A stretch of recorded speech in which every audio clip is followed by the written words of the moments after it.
after the one we just read, which is Jayantam Surato Pangor Mama Manda Matirgati Matsavasya Padambojo Radha Mandana Mohano. So what he's doing is offering his respectful obeisances. Glory to the all-merciful Radha and Madan Mohan. I am lame and ill-advised, yet there are many directors, and their lotus feet are everything to me. So Madana Mohan means one who can even enchant Cupid. So this is the actual Madan Mohan deity. It was formerly Madan Gopal, and it was made for Krishna's grandson in Vajranabha. And for many years it was lost, and then Advaita Acharya actually discovered the original deity, this Madan Mohan Krishna, in Mahavan Gokul. And he served him there under the base of a vat tree. It was a very old vat tree. And before his departure for Navadvip, he entrusted this deity to a Brahmana. His name was Chobe in Mathura. And then years later, Mahaprabhu sent Sanatana Goswami to Vrindavan to discover all these lost holy places of Krishna's pastimes and write books about devotional service.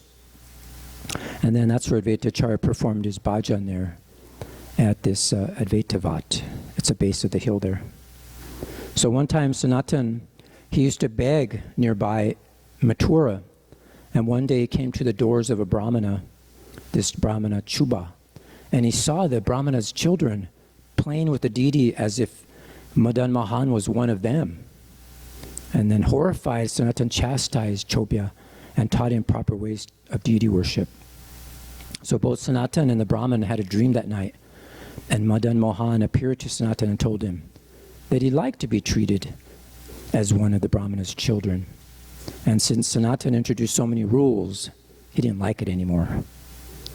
And then he also appeared in a dream to the Chobana Brahmana, and he said that he likes to be one of his children, and he told him that, you have many children, and he should give him to Sanatan. So the next morning, both devotees, they went to apologize to each other, and at the end, Madan Mohan went with Sanatan. So, and then Sanatan, he promised Sanatan, he said he'll be satisfied with whatever simple offering you can perform, because he was a traveling mendicant and he couldn't worship the deity in much luxury. So the next verse, number 4. In the temple of jewels in Vrindavan, underneath a tree, Sri Sri Radha Govinda, served by their most confidential associates, sit upon an effulgent throne. I offer my humble obeisances unto them. Text number 5. May Gopinathaji, who attracts all the gopis with the song of his flute, and who has begun the most melodious rasa dance on the bank of the Jamuna in Vamsivata, be merciful upon us. Number 6. All glories unto Sri Gaur Hari, who is an ocean of mercy. All glories unto you, the son of Sachi Devi, for you are the only friend of all fallen souls. And these are going to be verses 7 to 10 here. And it starts off, Jaya Jaya Nityananda Jaya Advaita Chandra Jaya Srivasari Jaya Gaur Bhakta Vrinda. All glories unto Lord Nityananda and Advaita Prabhu, and all glories unto all the devotees of Lord Chaitanya, headed by Srivas Thakur. I have previously described in synopsis the Adi Lila, initial pastimes, which have already been fully described by Vrindavan Das Thakur. I have therefore given only a synopsis of those incidents, and whatever specifics were to be related have already been given in that synopsis.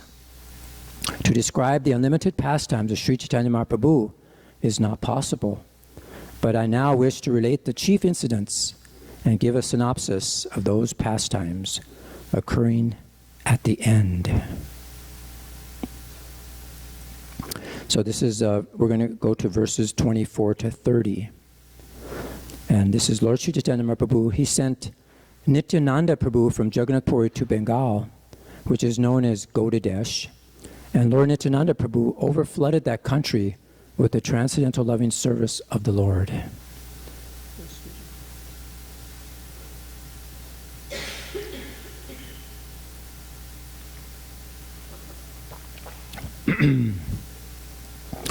So Sri Nityananda Prabhu is by nature very much inspired by rendering transcendental loving service to Lord Krishna. Now being ordered by Sri Chaitanya Mahaprabhu, he distributed this loving service anywhere and everywhere. I offer my innumerable obeisances unto the lotus feet of Sri Nityananda Prabhu, and he was so kind that he spread the service of Sri Chaitanya Mahaprabhu all over the world. Chaitanya Mahaprabhu used to address Nityananda Prabhu as his elder brother, whereas Nityananda Prabhu addressed Sri Chaitanya Mahaprabhu as his Lord. Although Nityananda Prabhu is none other than Balaram himself, he nonetheless always thinks of himself as an eternal servant of Lord Sri Chaitanya Mahaprabhu. Nityananda Prabhu requested everyone to serve Sri Chaitanya Mahaprabhu, chant his glories, and utter his name. Nityananda Prabhu claimed that person to be his life and soul, who rendered devotional service unto Sri Chaitanya Mahaprabhu. In this way, Srila Nityananda Prabhu introduced the cult of Sri Chaitanya Mahaprabhu to everyone without discrimination. Even though the people were fallen souls and blasphemers, they were delivered by this process. So now we're going to verses 31 to 33. Lord Chaitanya Mahaprabhu then sent the two brothers, Srila Rupa Goswami and Srila Sanatana Goswami, to Vraja. By his order, they went to Sri Vrindavan Dham. After going to Vrindavan, the brothers preached devotional service and discovered many places of pilgrimage. They specifically initiated the service of Madan Mohan and Govindaji. Both Rupa Goswami and Sanatana Goswami brought various scriptures to Vrindavan and collected the essence of these by compiling many scriptures on devotional service. In this way, they delivered all rascals and fallen souls. And the purport, Prabhupada quotes that nice verse by Srila Srinivasacharya. Many of you may know it. We could chant it together. Nana Shastra Vicharanaika Nipano Sadharma Samstapako Lokanam Hitakarino Tribhuvane Manyo Saranyakaro Radha Krishna Padada Vinda Bhajana Nandena Mataliko Vande Rupa Sanatana Guyago.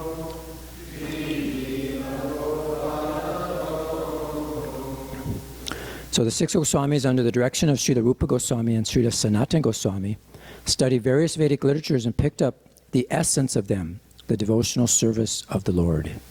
This means that all the scriptures wrote many, This means that all the Goswamis wrote many scriptures on devotional service with the support of the Vedic literature.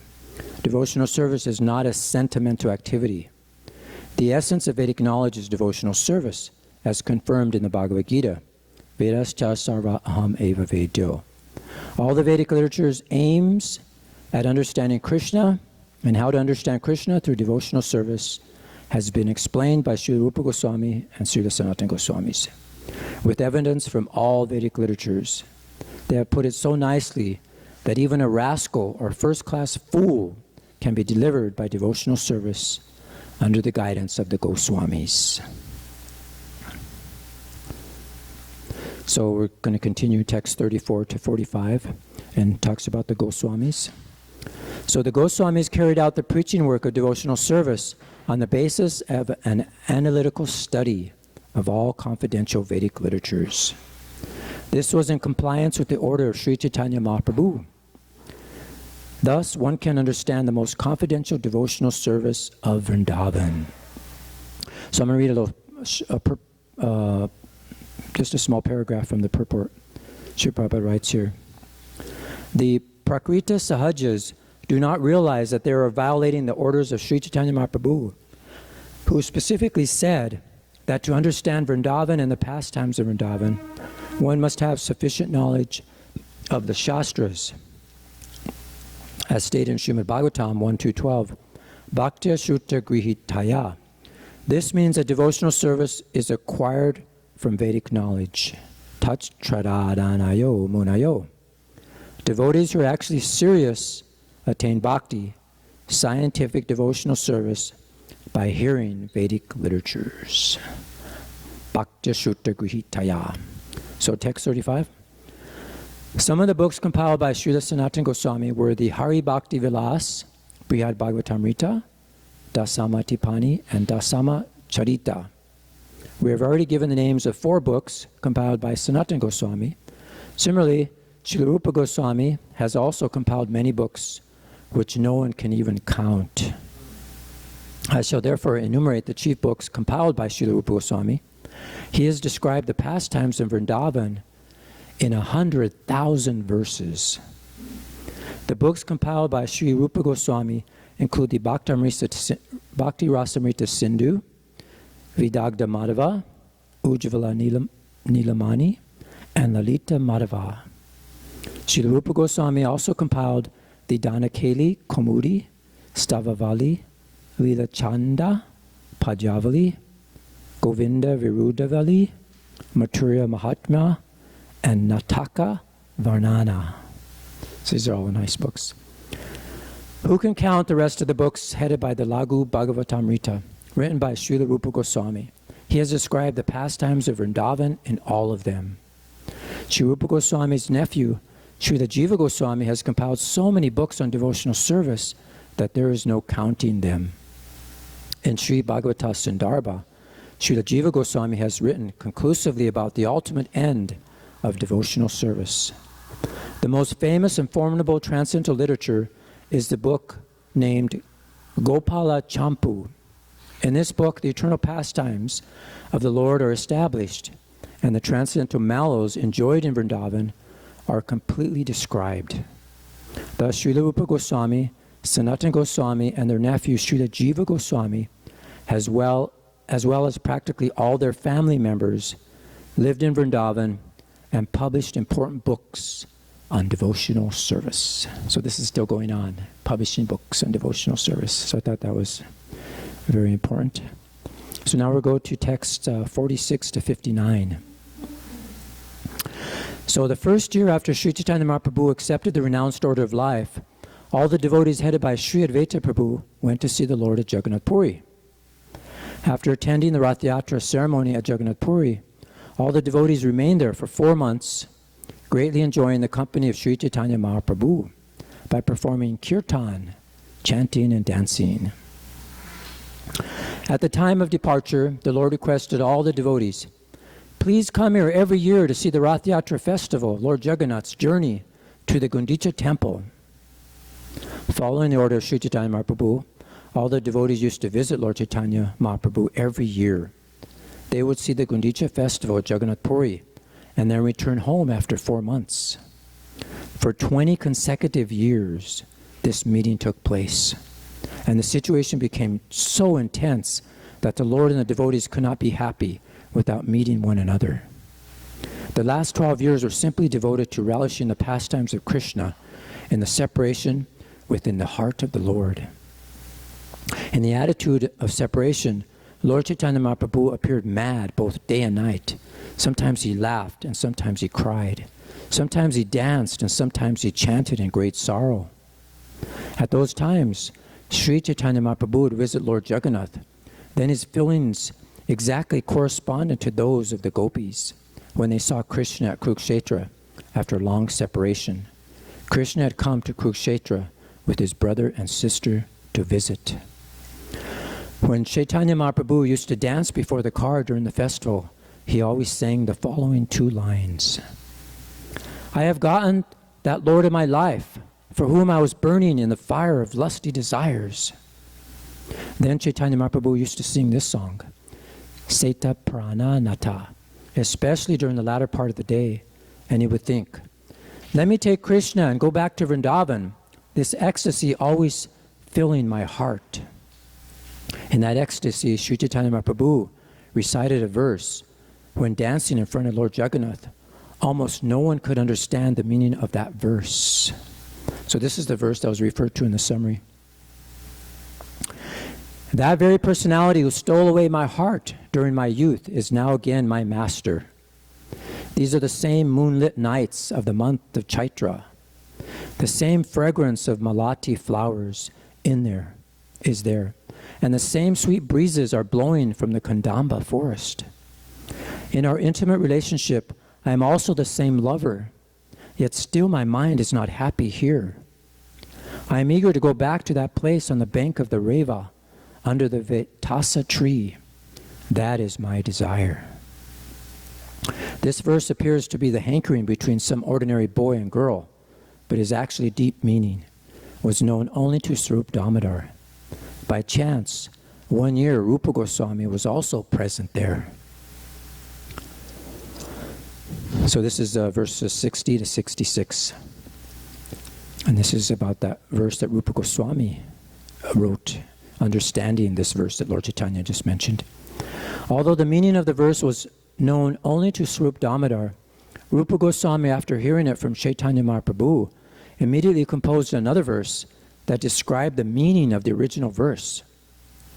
After composing this verse, Rupa Goswami wrote it on a palm leaf and put it on the roof of the thatched house in which he was living.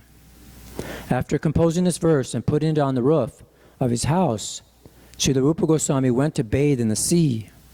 In the meantime, Lord Chaitanya Mahaprabhu went to his hut to meet him. To avoid turmoil, three great personalities, Haridas Thakur, Srila Rupa Goswami, and Srila Sanatana Goswami, did not enter the temple of Jagannath. Every day, Sri Chaitanya Mahaprabhu used to see the Upala Bhoga ceremony at the temple of Jagannath, and after seeing this, he used to go visit these three great personalities on his way to his own residence. If one of these three was not present, he would meet the others. That was his regular practice. When Sri Chaitanya Mahaprabhu went to the residence of Srila Rupa Goswami, he accidentally saw the palm leaf on the roof, and thus he read the verse composed by him. So this is him, he found it there. So this continues. After reading the verse, Sri Chaitanya Mahaprabhu went into an ecstatic mood. While he was in that state, Srila Rupa Goswami came and immediately fell down on the floor like a rod. When Rupa Goswami fell down like a rod, Sri Chaitanya Mahaprabhu got up and gave him a slap. Then, taking him on his lap, he began to speak to him. So Lord Chaitanya says, "No one knows the purport of my verse. How could you understand my intention?" Saying this, Lord Chaitanya Mahaprabhu bestowed various benedictions upon Rupa Goswami, and taking the verse, he later showed it to Swarup Goswami. Having shown this verse to Swarup Damodar with great wonder, Chaitanya Mahaprabhu asked him how Rupa Goswami could understand the intentions of his mind.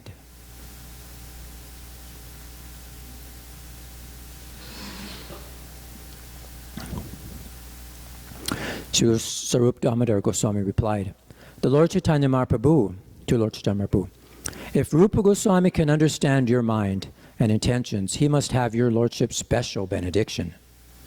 The Lord said, "I was so pleased with Rupa Goswami that I embraced him and bestowed upon him all necessary potencies for preaching the bhakti cult. I accept Sri Rupa Goswami as quite fit to understand the confidential mellows of devotional service, and I recommend that you explain devotional service to him further." So that's a very wonderful pastime. So we're going to go to texts 76 to 83. And this is a verse spoken by Srimati Radharani. "My dear friend, now I have met my very old and dear friend Krishna on this field of Kurukshetra. I am the same Radharani, and now we are meeting together. It is very pleasant. But still I would like to go to the bank of Jamuna, beneath the trees of the forest there. I wish to hear the vibration of his sweet flute, playing the fifth note within that forest of Vrindavan." So this is that verse I think Rupa Goswami quoted on the palm leaf. Continuing. "Now, devotees, please hear a brief explanation of this verse. Lord Chaitanya Mahaprabhu was thinking in this way after having seen the Jagannath deity." So here it's going to describe it more into detail. The subject of his thoughts was Srimati Radharani, who met Krishna on the field of Kurukshetra. Although she met Krishna there, she was nonetheless thinking of him in the following way. She thought of him in the calm and quiet atmosphere of Vrindavan, addressed as a cowherd boy. But at Kurukshetra, he was in a royal dress and was accompanied by elephants, horses, and crowds of men. Thus, the atmosphere was not congenial for their meeting. Thus, meeting with Krishna and thinking of the Vrindavan atmosphere, Radharani longed for Krishna to take her to Vrindavan, again to fulfill her desire in that calm atmosphere. The gopis spoke thus, "Dear Lord, whose navel is just like a lotus flower, your lotus feet are the only shelter for those who have fallen into the deep well of material existence. Your feet are worshipped and meditated upon by great mystic yogis and highly learned philosophers. We wish that these lotus feet may always be awakened within our hearts, although we are only ordinary persons engaged in household affairs." Just see how time and time again this meditation is always coming up. And it's not an impersonal meditation, but a highly advanced meditation on Krishna. The gopis thought, "Dear Lord, if your lotus feet again come to our home in Vrindavan, our desires will be fulfilled." So this, in one verse, Srila Rupa Goswami has explained the confidential meaning of the verse of Srimad Bhagavatam for the understanding of the general populace. So that one verse described all these verses we just read, which is very nice, amazing. So this is continuing verses 84 to 87. So the gopis continued, "Dear Krishna, the fragrance of the mallows of your pastimes is spread throughout the forest in the glorious land of Vrindavan, which is surrounded by the sweetness of the district of Mathura. In the congenial atmosphere of that wonderful land, you may enjoy your pastimes with your flute, dancing on your lips, and surrounded by us, the gopis whose hearts are always enchanted by unpredictable ecstatic emotions." So Lord Chaitanya is meditating on all these things, day and night, even in his sleep, as you can see here. In this way, when Sri Chaitanya Mahaprabhu saw Jagannath, he saw that the Lord was with his sister Subhadra and was not holding a flute in his hand. Absorbed in the ecstasy of the gopis, Lord Chaitanya Mahaprabhu wished to see Lord Jagannath in his original form as Krishna, the son of Nanda Maharaj.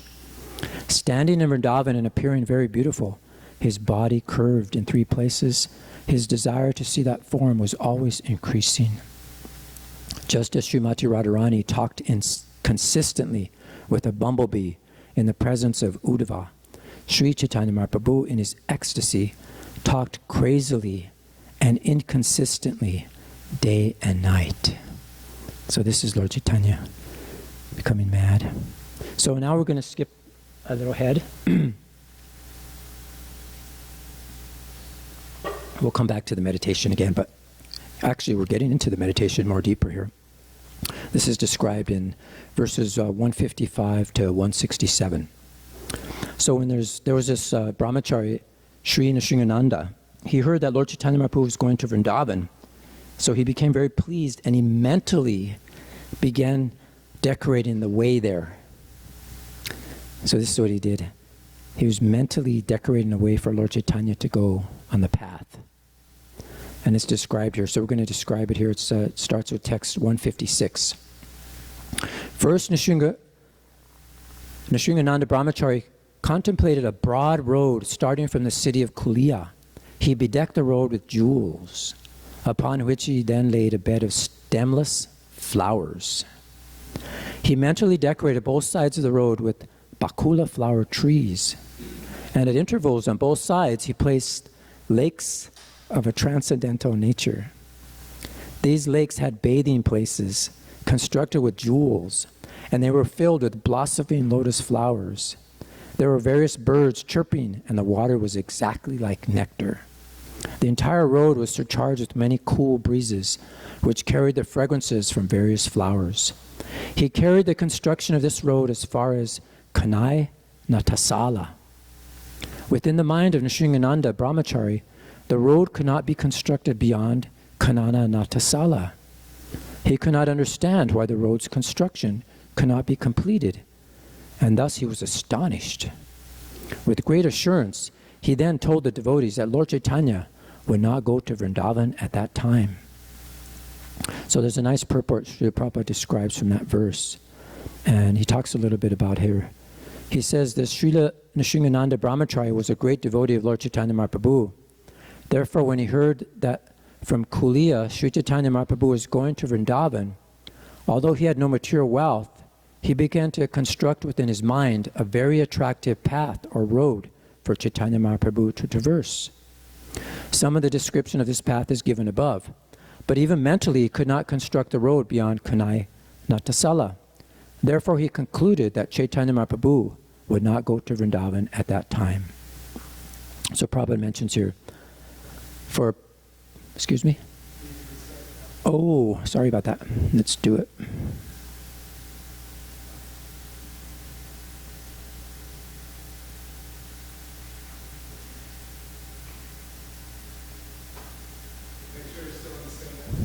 Okay. Sometimes it wanders off. Yep, you're right. It went to ND Public. Back to Rukmini Dwarkadish. Okay. So let's turn it off and on again.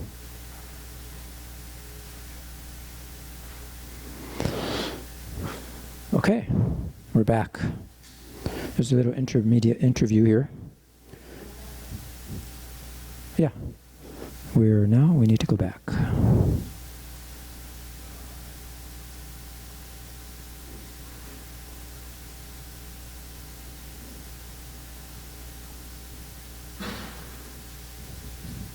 So, let's see, maybe I need it.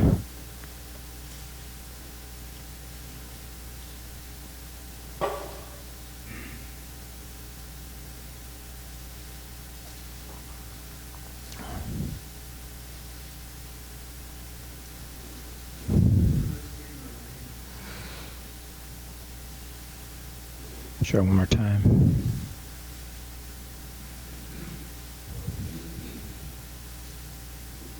There we go. Okay, stay there. That's like in our meditation, our mind wanders off. So this happens. But here, this devotee was meditating on Lord Chaitanya's path. And here Prabhupada mentions that for a pure devotee, it's the same whether he materially constructs a path or constructs one within his mind. This is because the Supreme Personality of Godhead, Janardana, is bhava grahi, or appreciative of the sentiment. For him, a path made with actual jewels and a path made of mental jewels are the same. Although subtle, mind is also matter. So any path, indeed, anything for the service of the Lord, whether in gross matter or in subtle matter, is accepted equally by the Supreme Personality of Godhead. The Lord accepts the attitude of his devotee and sees how much he is prepared to serve him. The devotee is at liberty to serve the Lord either in gross matter or in subtle matter. The important point is that the service be in relation with the Supreme Personality of Godhead. And that's confirmed in the Bhagavad Gita in that verse. If one offers me with love and devotion a leaf, a flower, a fruit, or water, I'll accept it. So that real ingredients is the bhakti. And it can't be checked by any ingredient, any condition. So we'll continue, verse 162. Nrsingananda Brahmacharya said, the Lord will not go to Kanai Natasala and then will return. All of you will come to know of this later, but I now say this with great assurance. When Lord Chaitanya Mahaprabhu began to proceed from Kulia toward Vrindavan, thousands of men were with him, and all of them were devotees. Whenever the Lord visited, crowds of innumerable people came to see him. When they saw him, all their unhappiness and lamentation disappeared. Wherever the Lord touched the ground with his lotus feet, people immediately came and gathered the dirt. Indeed, they gathered so much that many holes were created in the road. Lord Chaitanya Mahaprabhu eventually arrived at the village named Ramakeli. This village is situated on the border of Bengal and is very exquisite. While performing Sankirtan in Ramakeli Gram, the Lord danced and sometimes lost consciousness due to love of God. While at Ramakeli Gram, an unlimited number of people came to see his lotus feet. So just see so many people taking advantage of his lotus feet, as we showed in that first image. So this is a very nice pastime and about meditation. And this reminded me of that pastime in the Nectar Devotion. Many of you may remember on chapter 10 on the techniques of hearing and remembering. And it talks about hearing, and it talks so much the importance of it, that it mentions that this hearing is very important for progressing in Krishna consciousness. That when one links his ears to give oral reception to the transcendental vibrations, one can quickly become purified and cleansed in the heart. Lord Chaitanya has affirmed that this very hearing is important. It cleanses the heart of the contaminated soul so that he becomes quickly qualified to enter into devotional service and understand Krishna consciousness. And here it describes how, it quotes from the Gaudacandra, how it's just like a man lying unconscious being bitten by a snake. So there's a special mantra that these charmers can chant and bring you back. So this chanting is like that. It describes that. And it gives many other verses about this importance of hearing. It's like a nectarian river. It's flowing from the moon-like faces of great personalities. And whoever hears this, then they'll become freed from hunger, thirst, fear, lamentation, and the illusion of material existence. So this is so wonderfully described in this pastime. And this is on, it describes also remembrance, that we should always remember Krishna, that if you remember him, and then at the time of death or during your lifespan, then you become free from all your sinful reactions. So now let's get back into this meditation. Prabhupada describes it in the Nectar Devotion as to engage the mind in thinking of the form of the Lord, the qualities, the activities, and service of the Lord. It doesn't mean anything void, but it means on the form of Krishna. So he quotes this pastime. In the Nrsimha Purana, there's a statement about meditation there. And it says, meditation focused on the lotus feet of the Supreme Personality of Godhead has been accepted as transcendental and beyond the experience of material pain and pleasure. By such meditation, even one who is grossly miscreant can be delivered from the sinful reactions of his life.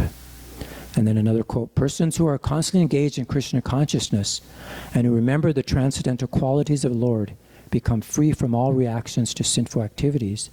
And after being so cleansed, they become fit to enter into the kingdom of God.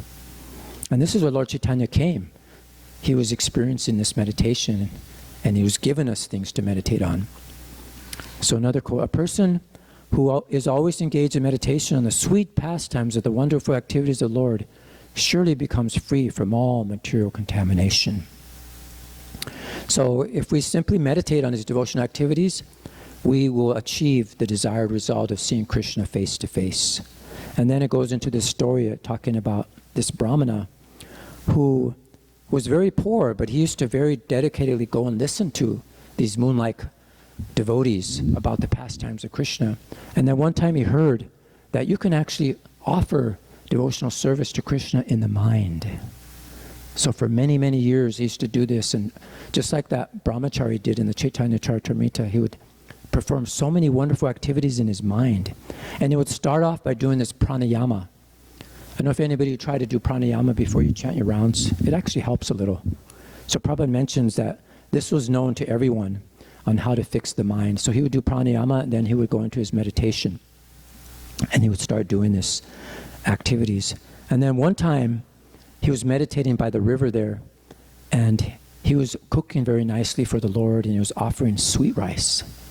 And in his mind, he was thinking, oh, it's still hot. Let me see. Touched it with his finger, just to feel it. And his finger actually became burned. And you can see where it's red. And then he broke out of meditation. He was astonished. How can this happen? And then Krishna was with his consorts in the spiritual world, and he was laughing, and because he was seeing this happening, and they're asking, what's going on? Why are you laughing? And he just smiled, and he sent this transcendental airplane to take him back to Vaikuntha. You could see it up there in the sky. So he was fortunate just by meditating on Krishna. And this is the process. So we can understand that things offered by the devotees, even in meditation, are accepted by the Lord, and they help one achieve the desired result. And this is what Lord Chaitanya was experiencing. This is another verse in this chapter 87. Radhika unmada yaiche udava darshane udgurna pralapa taichi prabhuda ratri dine. Just as Srimati Radharani talked inconsistently with a bumblebee in the presence of Uddhava, Sri Chaitanya Mahaprabhu in his ecstasy talked crazily and inconsistently day and night. And Prabhupada gives a very nice purport here. And he says this ummada, madness, is not ordinary madness. When Sri Chaitanya Mahaprabhu talked inconsistently, almost like a crazy fellow, he was in transcendental ecstasy of love of the highest form. And this is very nicely described. I was reading from Shivaram Swami's book. It's Na Pareham, Part 2, in Premarna Sadhana. And this is a chapter on the debt of love. And it's on I can never repay you. And this goes into understanding more this meaning that we've been discussing about this verse that Lord Chaitanya used to chant in front of the cart, and how Rupa Goswami knew the meaning, and how Prabhupada describes in some of the purports, which we skipped. It goes into more detail. But here it's very interesting. It talks about the appearance of Lord Chaitanya and the sentiments of Radharani. So I'd like to end with this wonderful reading.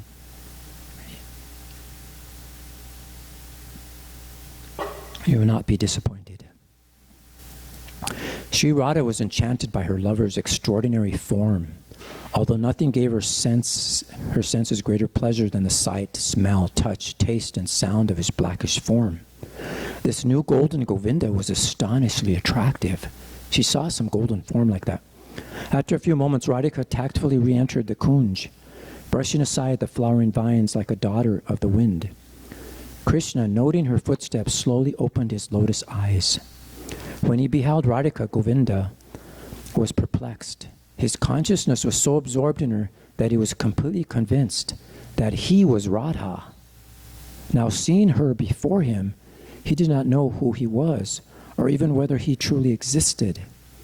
Pressing his elbows to his sides and flexing his fingers, Krishna reassured himself that he possessed a form, and that his form was indeed different from hers.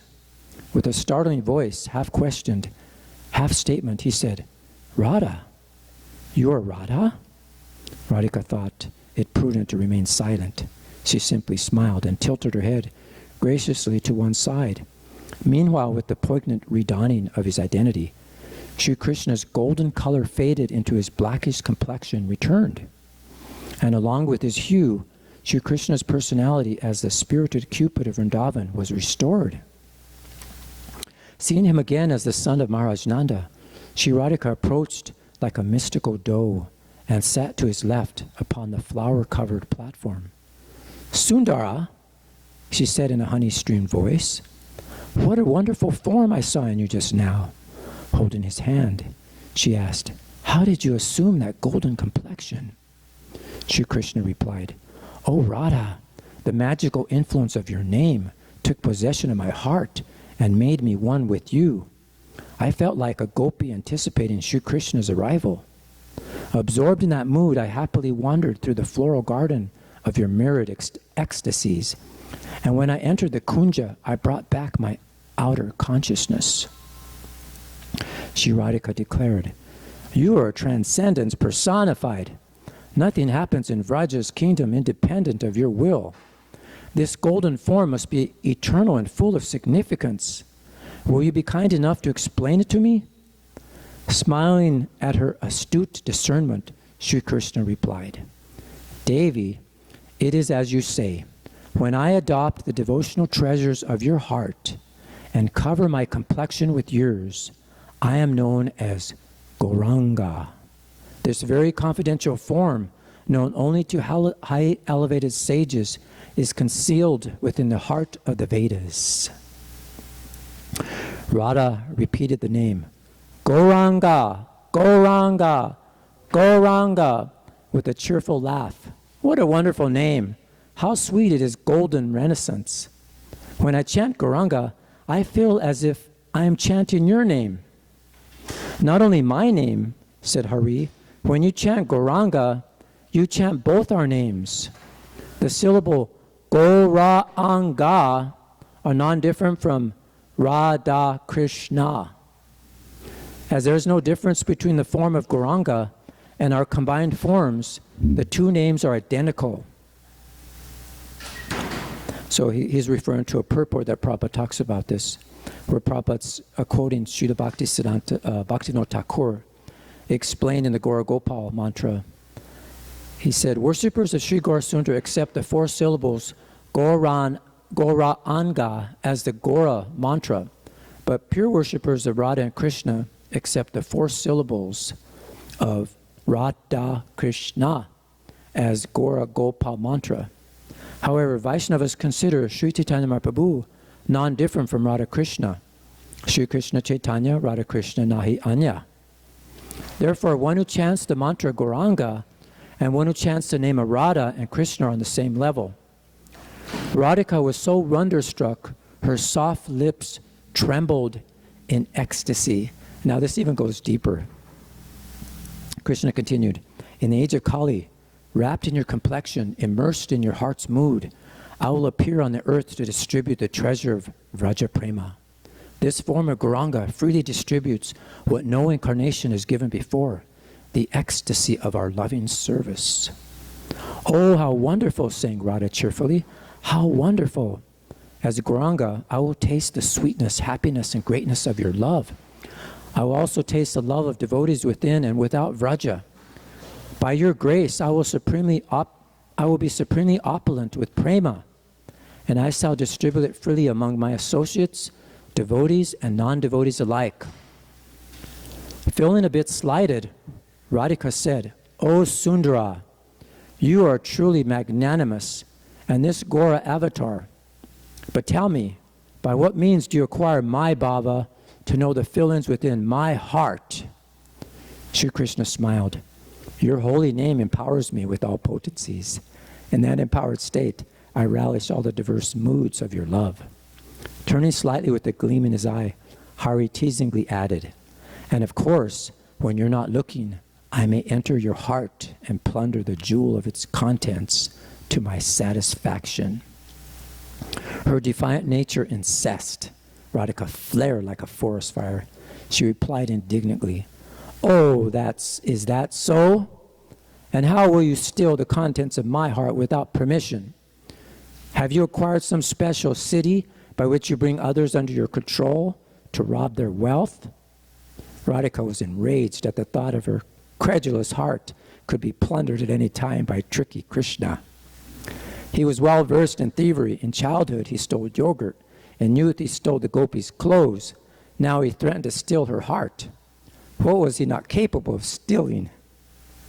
Excuse me.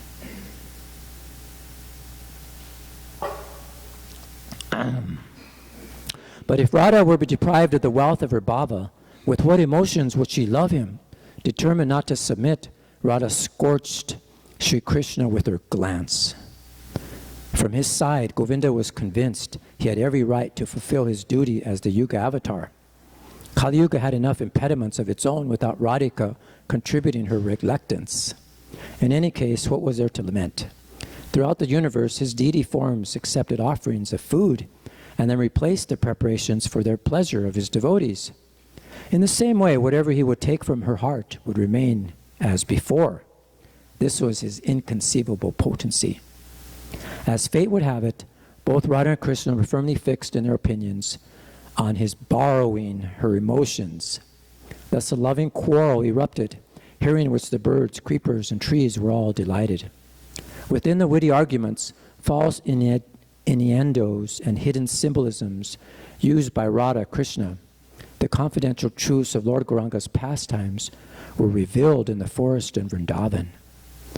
Navasaki, the echo of that quarrel still reverberates in the heart. From it you may understand how Sri Krishna, in the form of Gaura, repays his debts of love. What do you say, Priya? Of course, you are correct. As Shyamasundar, Hari is unable to clear his debt and is not always inclined to do so. But as Gaurasundar, being intensely munificent, he showers everyone with Krishna prema. The day continued to wear on. Time spent away from Hari is intolerable. I finished my meal, retired for a brief nap, and went on with the tedium of my household chores. So it goes on describing how the gopis, their minds were completely absorbed in Krishna while they were churning butter, and they couldn't think of nothing else but this golden form of Krishna. And then this verse is quoted that Lord Chaitanya used to quote, that we read in this chapter, that my dear friends, now I've met my very old dear friend Krishna on this field of Kurukshetra. I am the same Radharani, and now we're meeting together. It is very pleasant. But still I would like to go back to the Jamuna, beneath the trees of the forest there. I wish to hear the vibration of his sweet flute playing the fifth note within the forest of Vrindavan. So that's it. Sorry to keep you, but I thought it would be really nectar to hear that. So thank you very much for your kind attention. All glories to Sri Chaitanya Charitamrita. All glories to Lord Gauranga. Glories to Srila Prabhupada.